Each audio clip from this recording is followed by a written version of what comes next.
문재인 대통령과 윤석열 대통령 당선인이 우여곡절 끝에 만났습니다. 대선 이후 19일 만에 이뤄진 역대 가장 늦었던 만남이었지만 가장 긴 시간 동안 대화를 나눴는데요. 3시간 가까이 이어진 회동에서 양측은 원활한 정권 인수인계를 위해 협조하기로 했습니다. 전직 대통령 사면 문제를 비롯한 민감한 정치 현안들은 언급되지 않았습니다. 이희정 기자입니다. 문재인 대통령이 청와대 여민관 앞까지 나와 윤석열 당선인을 직접 맞이합니다. 대선 19일 만에 만난 두 사람, 두 손을 맞잡고 인사했습니다. 이어 청와대 정원인 녹지원을 가로질러 회동 장소인 상춘제까지 함께 걸었습니다. 이제 미역꽃이고요. 네, 정말 아름답습니다. 저게 지금 무슨 꽃인지 모르겠어요. 산수유. 산수유군요. 청와대에 이런 이제 네. 전통 한옥 건물이 없기 때문에 여러모로 좀 상징적인 네. 것가 있습니다. 또 그렇습니다. 좋은 마당과 함께 어울려 있어서 여러 가지 행사를. 회동은 171분 동안 이어졌습니다. 다양한 주제를 놓고 허심탄회한 얘기가 오갔다는 게 당선인 측의 설명입니다. 화기애애한 분위기 속에서 흉금을 털어놓고 얘기를 나누었습니다. 과거 인연 등을 주제로 반주 한두 잔을 곁들이면서 만찬을 했습니다. 특히 윤 당선인이 잘된 정책은 계승하겠다, 많이 도와달라고 하자 문 대통령은 제 경험을 활용해달라고 화답한 걸로 알려졌습니다. 또 최대 관심사인 집무실 이전 등 인수인계와 관련해 양측이 협조를 약속했다고 설명했습니다. 문재인 대통령께서는 대통령 집무실 이전 지역에 대한 판단은 차기 정부의 몫이라고 생각한다. 지금 정부는 정확한 이전 계획에 따른 예산을 면밀히 살펴 협조하겠다. 이렇게 말씀하셨습니다. 다만 절차적으로 구체적인 이야기까지는 없었다고 덧붙였습니다. 따라서 오늘 국무회의에 집무실 이전을 위한 예비비가 상정되기는 어려울 전망입니다. 두 사람은 소상공인과 자영업자 피해 지원을 위한 2차 추가 경정 예산의 필요성에도 공감했습니다.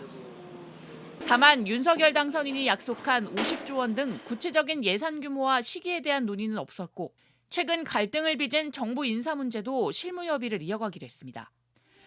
앞서 윤 당선인 측이 건의하겠다고 했던 이명박 씨에 대한 사면 문제는 전혀 언급되지 않았습니다. 이 밖에 조국 전 장관과 정부 조직 개편 문제 등도 언급되지 않았다고 장 비서실장은 전했습니다. 관계 악화에 결정적 계기가 됐던 껄끄러운 사안 등은 양측이 모두 피한 셈인데 신구 권력 갈등 논란을 의식한 걸로 해석됩니다. 문 대통령은 회담 말미에 윤 당선인에게 넥타이를 선물하며 성공하시길 빈다, 협조할 일이 있으면 언제든지 연락을 달라고 했습니다. 그러자 윤 당선인은 건강하시길 빈다고 답했습니다. 이번 회동에서 추가 회동에 대한 약속은 없었습니다. JTBC 이희정입니다. 대통령직 인수위원회가 임대차 3법이 시장에 혼란을 주고 있다며 폐지나 축소를 검토 중이라고 밝혔습니다. 하지만 향후 여소야대 상황에서 국회에 동의를 얻는데 어려움이 따를 것으로 보입니다. 유미애 기자가 보도합니다. 세입자들이 원하면 계약을 2년 더 연장할 수 있고 또 집주인의 임대료 인상을 5% 이내로 제한하는 등의 이른바 임대차 3법. 인수위원회가 현 정부의 임대차 3법을 원점에서 재검토하겠다고 공개적으로 발표했습니다. 임대차 3법 폐지부터 대상을 축소할 것까지 다양한 의견이 제시가 돼 있는 상태입니다. 임대차 3법이 시장에 혼란을 주고 있다라는 문제의식과 다만 인수위는 임대차 3법을 전면 개정하기보다는 단계적으로 폐지하겠다고 밝혔습니다. 보완책 없이 규제부터 풀 경우 집주인들이 가격을 대폭 올려 전월세 시장에 충격을 줄 수 있다는 점을 우려한 것으로 보입니다. 윤석열 당선인의 주요 공약이기도 한데 지금 7월이면은 또 임대 기한이 만료돼서 전세가 상승이 예상되기 때문에 임대차 3법을 개정을 먼저 하겠습니다.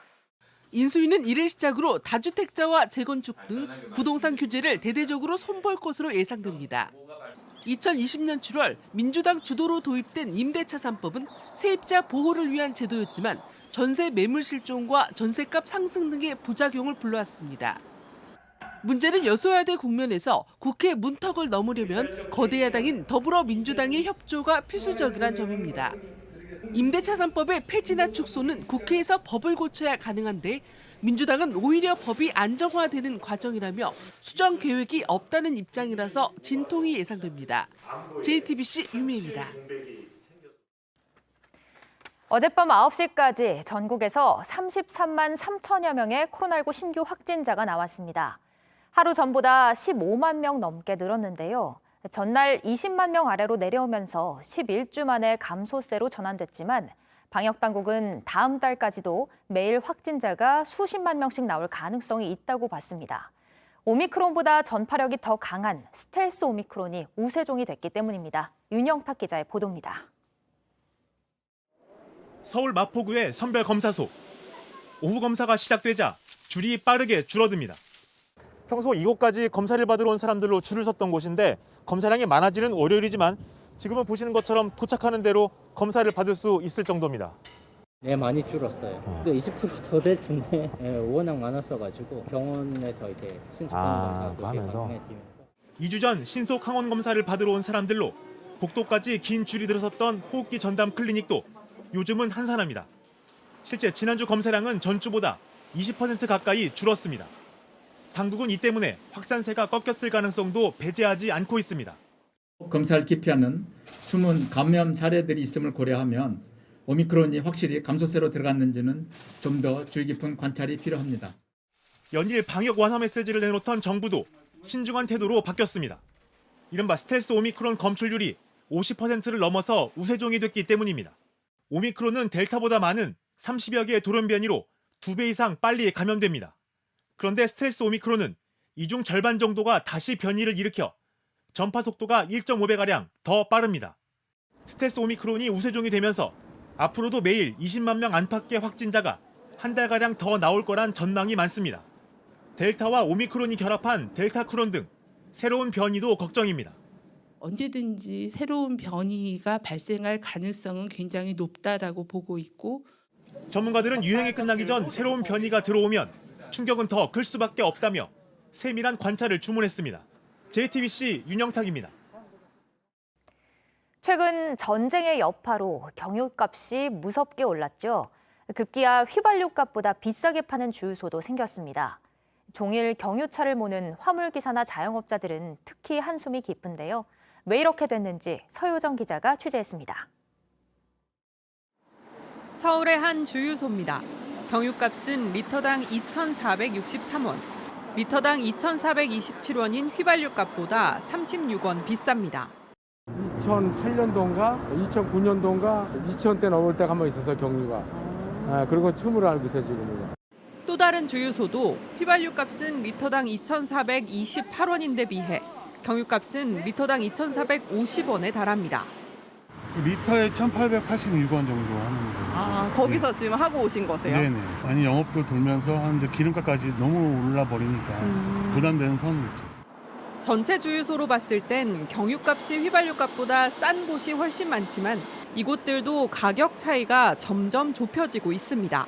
지난주 전국 경유 평균 판매가는 1,918원. 2008년 7월 이후 약 14년 만에 가장 비싼 가격입니다. 경유값이 이렇게 오른 건 러시아의 우크라이나 침공 탓이 큽니다. 유럽 경유의 60%를 차지하던 러시아의 원유 공급이 끊기면서 경유가 부족해져 값이 뛴 겁니다. 국내에서는 유류세 인하 조치가 오히려 휘발유와 경유 가격 차이를 좁혔다는 지적이 나옵니다. 유류세는 경유보다 휘발유에 더 많이 붙는데 유류세를 똑같이 20% 내리다 보니 휘발유값 하락폭이 더 커진 겁니다. 지난해 3월과 비교해봤습니다. 리터당 1,300원이었던 지난해에 비해 경유값은 600원가량 올랐습니다. 실제 대형 화물차가 한 달에 필요한 기름은 4,000리터. 리터당 600원 오른 걸 적용하면 240만 원 정도를 더 부담해야 하는 겁니다. 운송료는 그대로이면서 한 200만 원, 300만 원 올라가게 되면 사실상 소득이 없어지는 거거든요. 장거리는 못 가겠다. 차를 차라리 세우는 게 낫겠다. 화물차 업계에선 정부의 운송료 인상이나 유가보조금 추가 지급 같은 대책을 요구하고 있습니다. JTBC 서유정입니다.